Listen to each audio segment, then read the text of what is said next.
Right friends, welcome back to lecture part of 52nd week. Let us look at the highlights. For annual India-Russia summit, the Prime Minister visited Moscow and important defense deal for purchase of Kamov helicopters. In fact, a base will be established in India.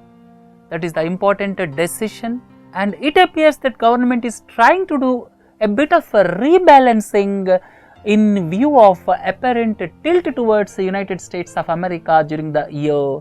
Second important point is Prime Minister visits Afghanistan and he inaugurated the new parliament building, made a surprise visit to Pakistan. Then we would like to throw some light on the National Herald case and rupees 10 crore defamation case. For just a few seconds we will discuss these two issues. Then Parliament passes Juvenile Justice Care and Protection of Children Amendment Bill 2015. That means now 16 to 18 years olds can be tried as adults in heinous crimes. Nepal comes up with a proposal to solve the Madhesi issue. Government is happy, but Madhesi groups are not happy. Elections in Spain, governing Popular Party loses a majority. The 10th Ministerial Conference in Nairobi, Kenya concluded and India almost came empty-handed. Not much importance was given to the developing countries' issues. We would like to have some light on air quality index.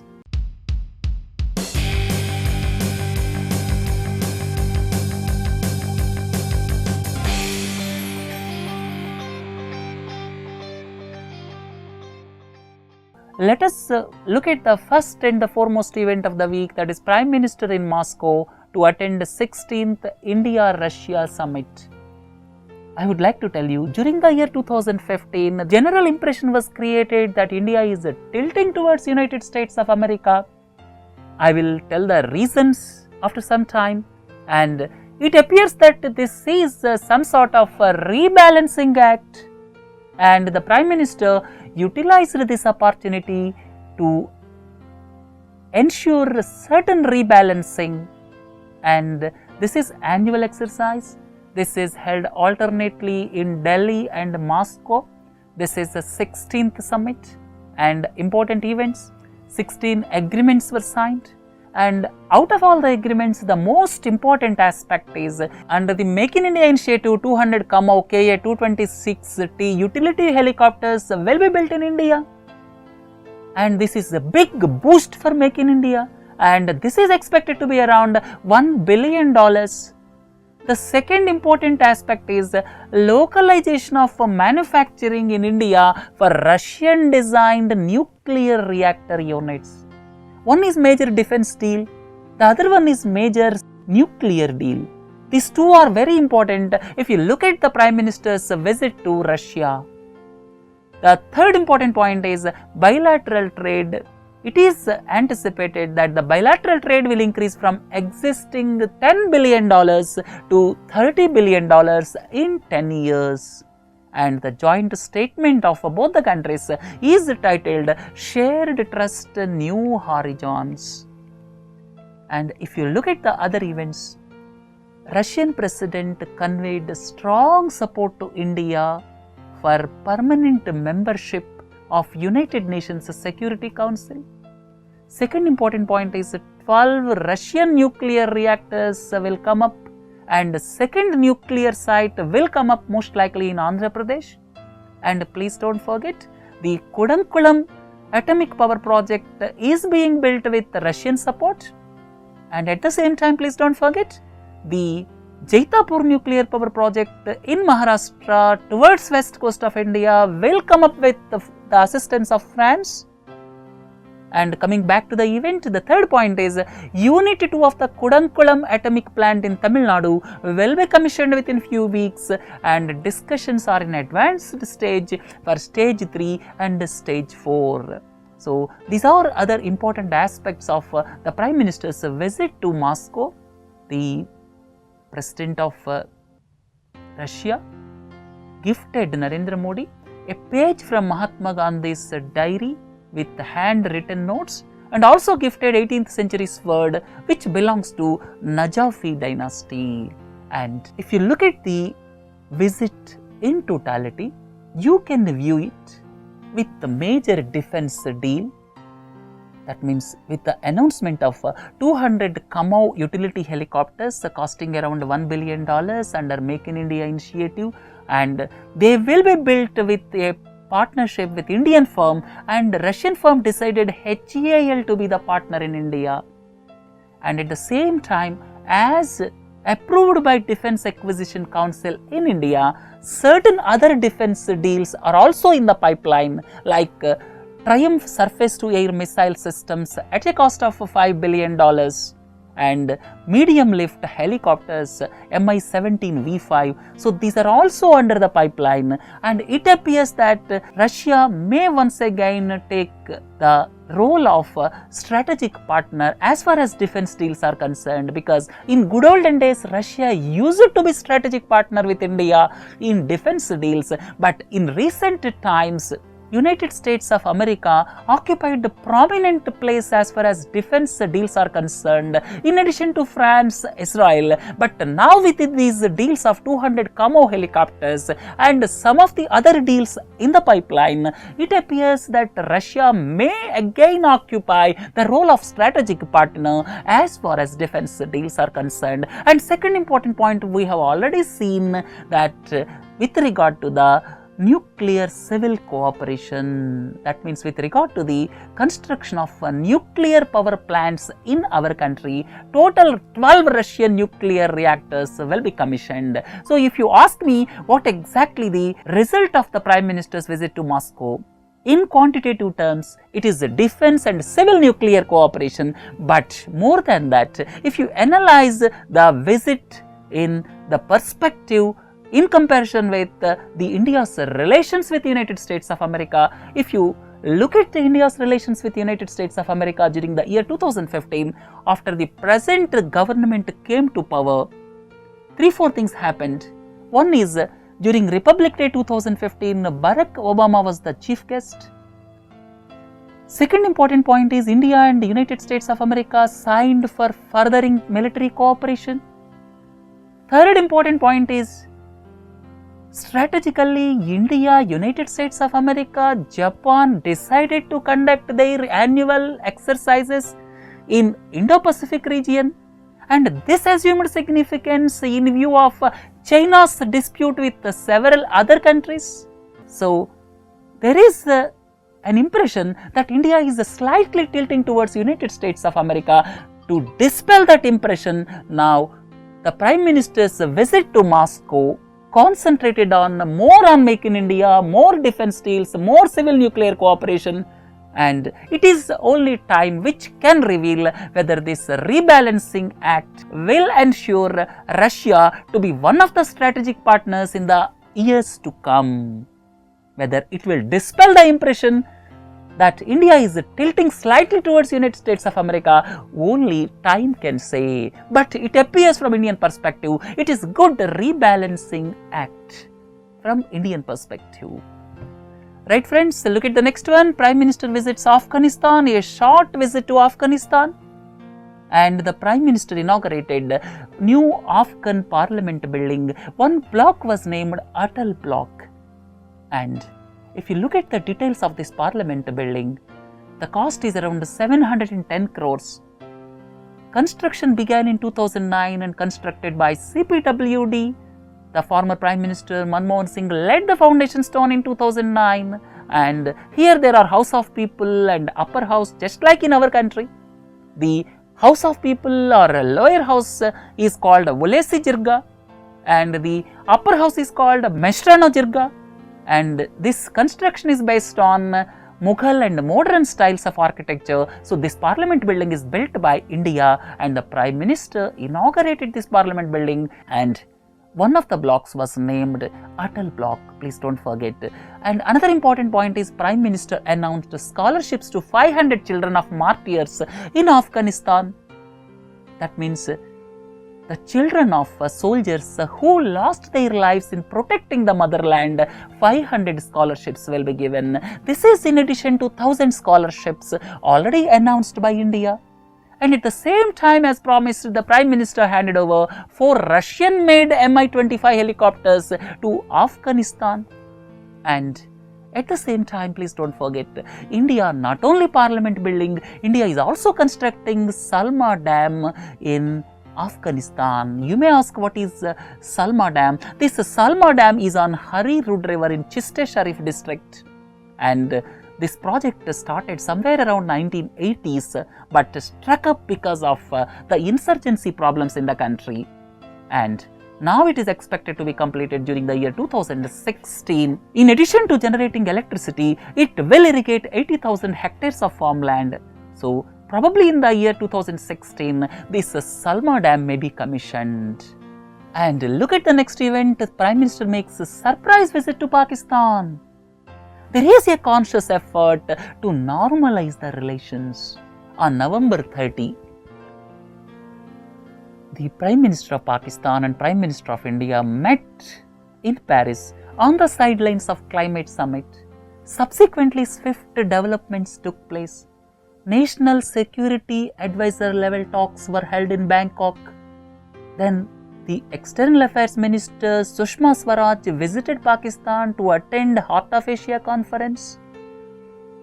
And Prime Minister made a surprise visit to Lahore on the birthday of the Prime Minister Nawaz Sharif. And incidentally, that is also the birth anniversary of a founder of Pakistan, Muhammad Ali Jinnah, 139th birth anniversary. This is with a view to normalize relations, and the Prime Minister visited the drive-in residence of the Prime Minister Nawaz Sharif.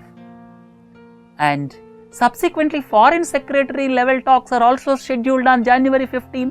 But unfortunate incident occurred in between, that is Pathankot terror attack happened subsequent to the Prime Minister's visit to Lahore, and it is to be seen whether the dialogue process will continue or not, because India and Pakistan announced comprehensive bilateral dialogue, and only time can say whether Pakistan will take action to punish Pathankot terror attack culprits.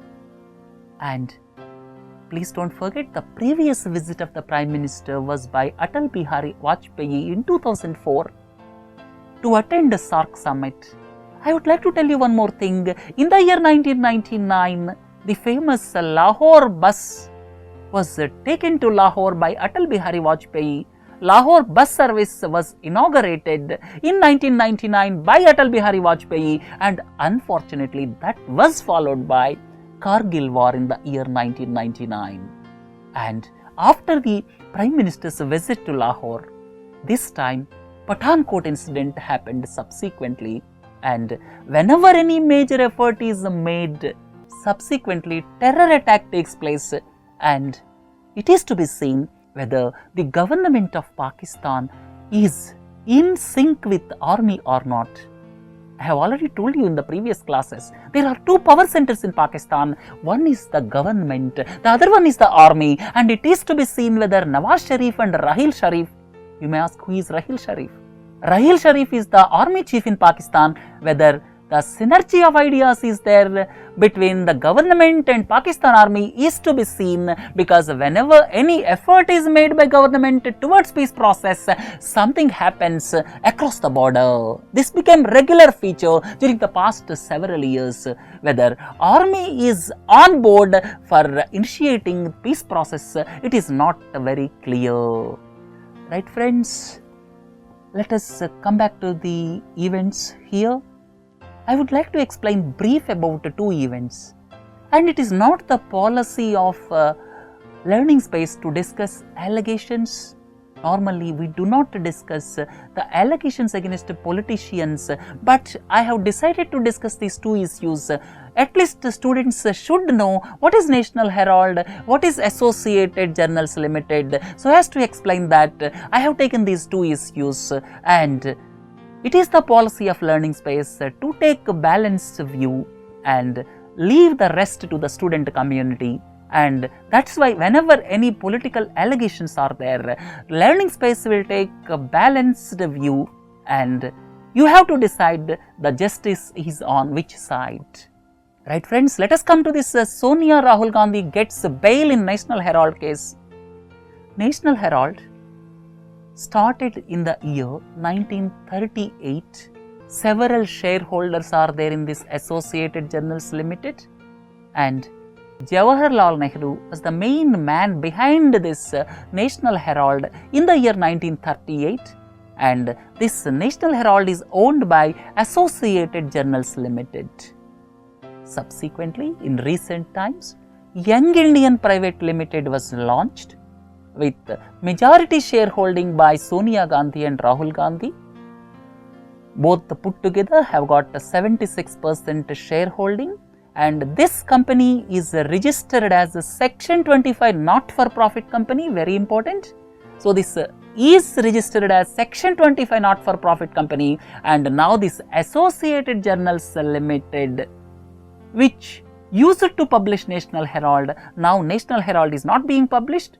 It was closed some time back, but there are assets associated with Associated Journals Limited, and this entire Associated Journals Limited became the subsidiary of Young Indian Private Limited. And previously, Indian National Congress gave 90 crore loan to Associated Journals Limited, and now that 90 crore loan was waived off by the Congress, and Young Indian Private Limited acquired this AJL, and AJL became, or you can say, the subsidiary of YIL. Here two viewpoints. What the BJP or Subramania Swamy says is, with ulterior motive, this Young Indian Private Limited was created and all the assets of AJL have gone to YIL, and Congress with ulterior motive waived off 90 crores of loan given previously. That is the viewpoint of Subramania Swamy.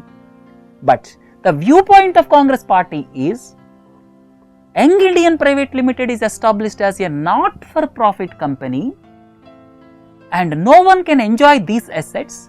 If at all these assets are to be transferred, these assets are to be transferred for some other not-for-profit company or trust. So, there will not be any personal benefit in this case.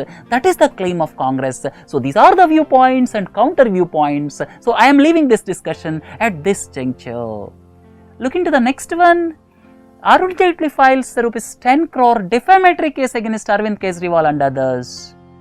The matter started when CBI started raids on Rajendra Kumar, Principal Secretary to Delhi Chief Minister, and immediately Delhi Chief Minister Arvind Kejriwal made some allegations against the Union Finance Minister Arun Jaitley with regard to some wrongdoing in DDCA. What is DDCA?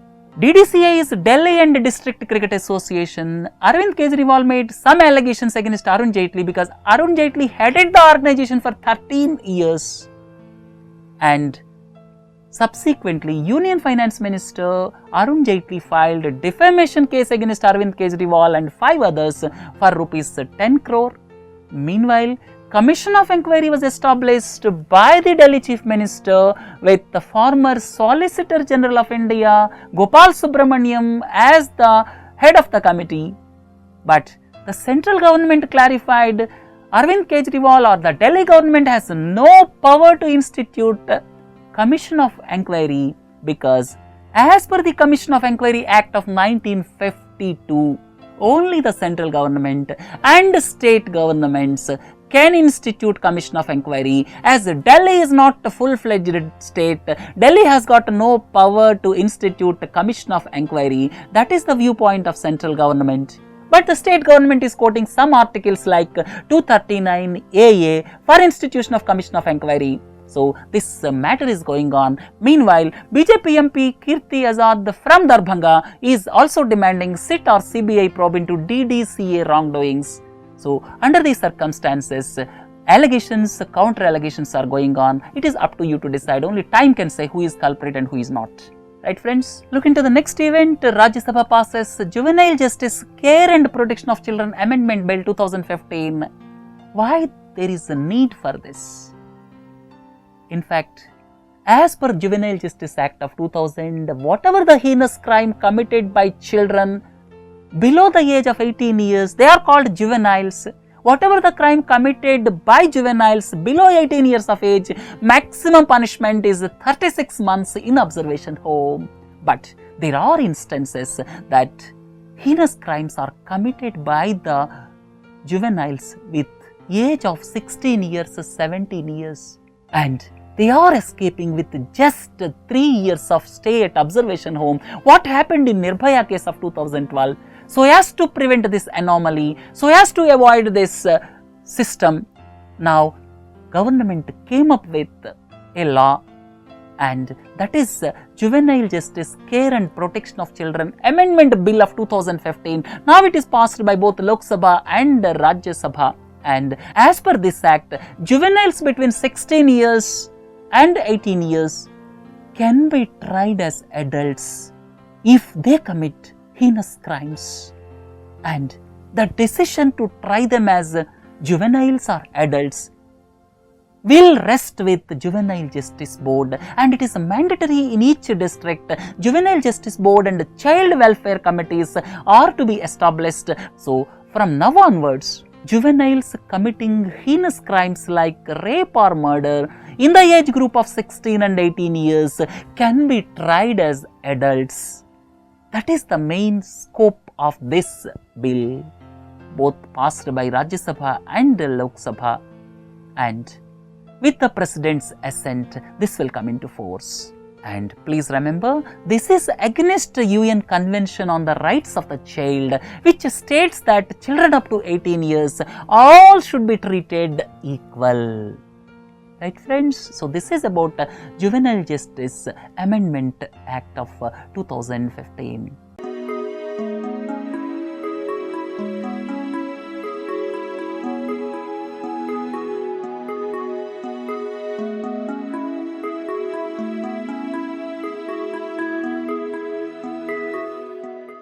Look at international issues. Nepal comes up with proposal to solve Madhesi issue. All of you are well aware, Madhesis are staying in the Terai region of Nepal, bordering India, and now Nepal came up with solution for solving the problem.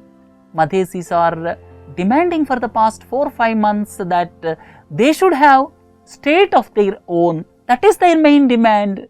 But as per the constitution which was adopted in September, their areas will be bifurcated into several provinces, which is not acceptable for them.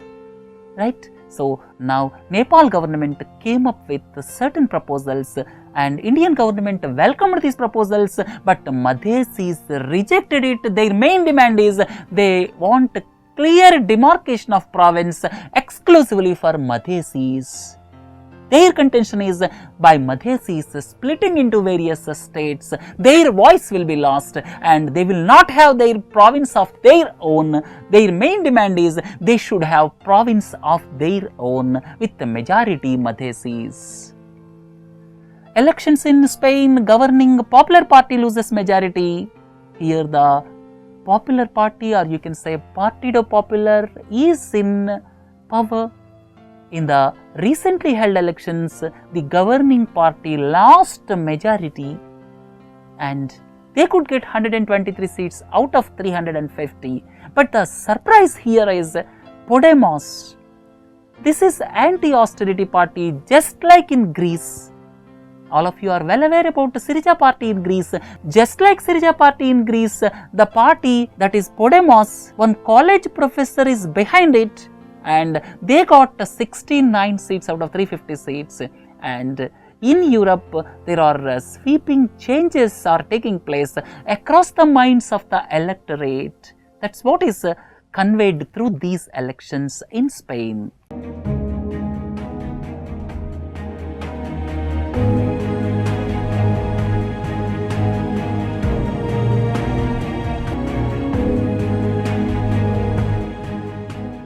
If you look at the economy events, WTO ministerial meeting was concluded in Nairobi, Kenya, and developing countries lost badly.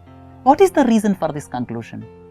Developing countries, including India, lost badly What is the rationale behind this conclusion? I would like to tell you, in 2001, Doha Development Agenda was brought, and without completing the formalities, without ensuring the issues pertaining to Doha Development Agenda, developed countries simply buried that.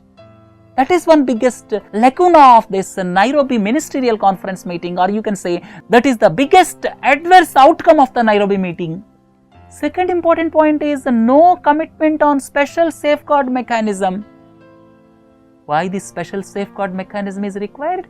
This special safeguard mechanism is basically to protect farmers in developing countries against cheap imports, because developed countries enjoy many subsidies. There is every possibility of cheap agricultural produces may be dumped in developing countries, because of which developing countries may be affected.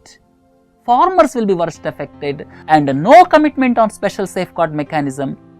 And third important point is no permanent solution for the public stockholding of food security purposes. Developing countries have got a lot of population below poverty line. Food security is very important for them, and no permanent solution was devised with regard to public stockholding for food security purposes. This is very much pertinent if you consider India. But leaving these three aspects are very important if you look at developing countries. Leaving these three aspects, what developed countries have done is they pushed the issues which are very much in their interest, like e-commerce, global value chain, competition laws, labor laws, environment issues, investment issues. So they pushed the areas of their interest by burying the areas of interest for developing countries. So that's why you can say the Nairobi conference is a big disaster for developing countries. But the pertinent question is, nowadays lot of plurilateral arrangements are coming. All of you are well aware about Trans-Pacific Partnership TPP. In principle, approval was given for TPP, and it is going to become reality shortly. 12 countries in Pacific Rim region formed the group that is TPP. Shortly this RCEP is going to come up. This is Regional Comprehensive Economic Partnership piloted primarily by China and Asian countries. And TTIP, Transatlantic Trade and Investment Partnership, which is going to be between America and European Union. So these are all plurilateral arrangements. This is the present day reality. So in view of plurilateral trade arrangements, which is the present day reality, a big question mark arises on the relevance of World Trade Organization. That is one aspect. The second important aspect is there is a marked shift towards developed countries in Nairobi meeting. The items which required for developing countries have been buried, and developed countries pushed their issues. So this is present day reality. Two things are very clear. Developed countries are pushing their points of interest. Second is several plurilateral trade arrangements are going on in this world.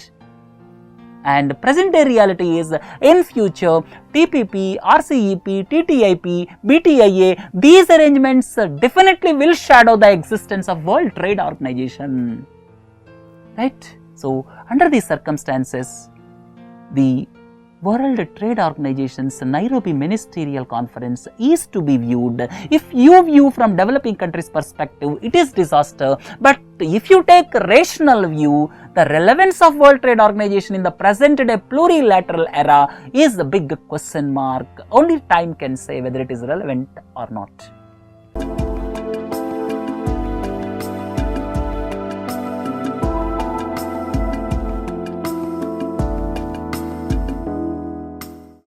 Miscellaneous air quality index, I have given just for the sake of looking at air quality index, that is 0 to 50 is good.